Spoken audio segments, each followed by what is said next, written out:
In New York City today, President-elect Donald Trump met with entertainer and songwriter Kanye West at the transition team headquarters in Trump Tower. After the meeting, they briefly posed for a photo. Mr. Trump, Kanye, what did you guys discuss in your meeting today?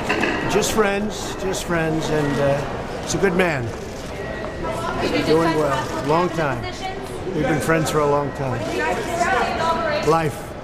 We discussed life. Money in 2020. Do you think that's something you still want to do in life this meeting?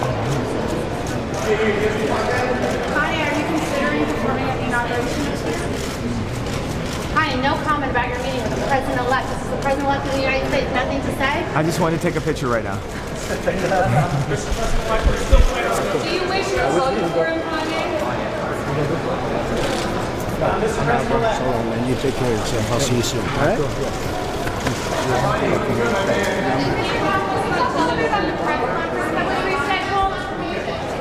In a stream of tweets after the meeting, Mr. West said that they discussed bullying, supporting teachers, modernizing curriculums, and violence in Chicago, noting that he feels, quote, "it is important to have a direct line of communication with our future president if we truly want change."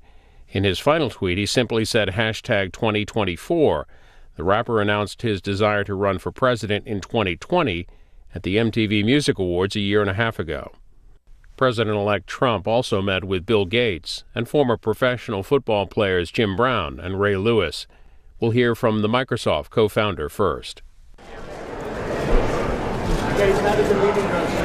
Well, just a quick comment. We had a good conversation about innovation, how it can help in health, education, impact of foreign aid and energy, and wide-ranging conversation about the power of innovation. Thank you.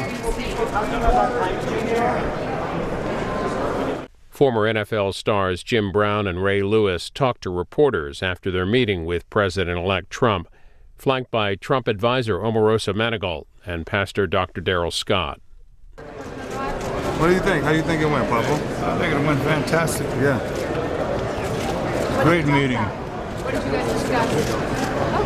We talked about marrying or merging the AmeriCAN program with the Trump administration to make America great again. We've already got a vehicle, a very great, it's a tremendous vehicle already in place that Mr. Brown and Ray Lewis have been spearheading for several years.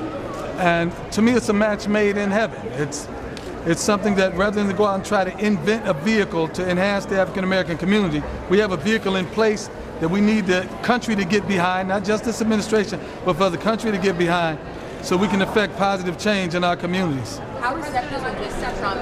Oh, very, yes. Very enthusiastic. It couldn't have been a better meeting. The graciousness, the intelligence, the reception we got was fantastic. What are some of the specific policies you guys talked about? Would you repeat that? Well, I think if you talk about what we're trying to really do from the urban developments, and job creations are everything.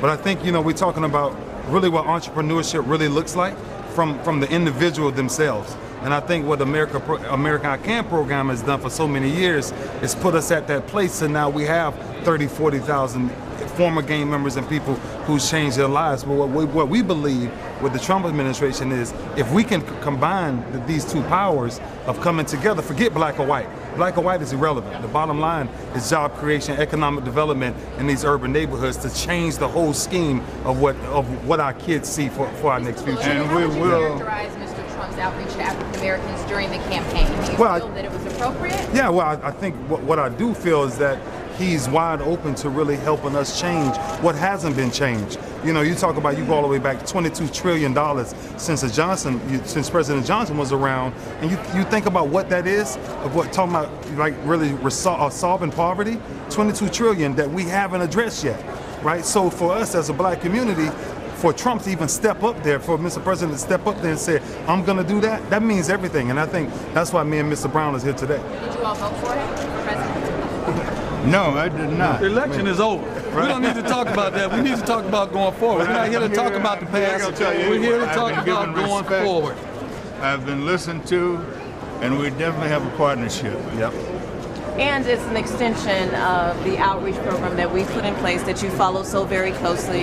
Mr. Trump made a commitment to improving the conditions of the lives of African Americans in this country, and this is going to continue the work that we started during this campaign with the National Diversity Coalition and now with the Mayor I Can, Jim Brown, Ray Lewis, and it's a great combination. And the President-elect was very enthusiastic about it and committed to doing it. I think he was excited. He's made a commitment. He's given a verbal commitment. This was the first of many meetings. He's given us a verbal commitment, and then we're going to go forward. We're going to strategize, and then the next step will be implementation. We're not going to drag our feet talking about this for the next 3 years. This is something that the vehicle is already in place.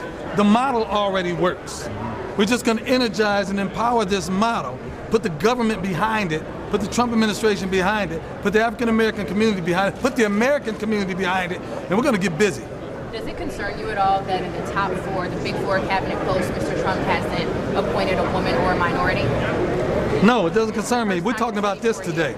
We're not here to talk about that. We're here to talk about this.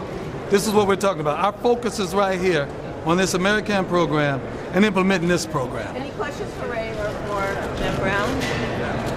How do you hope to use your platform, as famous athletes, as a commentator, to carry this message out there and also hold the administration to their word? I think one of the things that it's no secret that, if Mr. Brown if Papa Brown picks up a phone call and calls anybody in the nation right now who's in the world of athletics entertainment, that phone call is easily picked up. And so for myself, the moment he picked it up for me years ago, is the reason why I stand beside him right now with every vision he's put forth. Now, he's passed the torch to me to carry that now, and that's what I want to make sure we carry. But to reach anybody, there's nobody we can't reach, and I think that's why we're here, because we can bring a lot of people to work together. And we're not here because of politics. We are here to help the President of the United States help the people that need help. Do you think that Dr. Carson is a good choice? Yeah. I mean, I know Dr. Carson personally, and I think he's an excellent choice for this. Yeah, absolutely. Well, I just think that's one thing even Mr. President spoke about, is that's the things he can easily be educated on. Just like people go to classes and go to schools for everything, I'm pretty sure Dr. Carson can be caught up on housing very quickly. Yes. Yeah, brilliant guy. Any other questions? Thank you, guys. Thank you, guys. Okay, thank you all. Have a good day. We'll have more updates for you from the elevator cam at Trump Tower tomorrow and the rest of the week here on C-SPAN.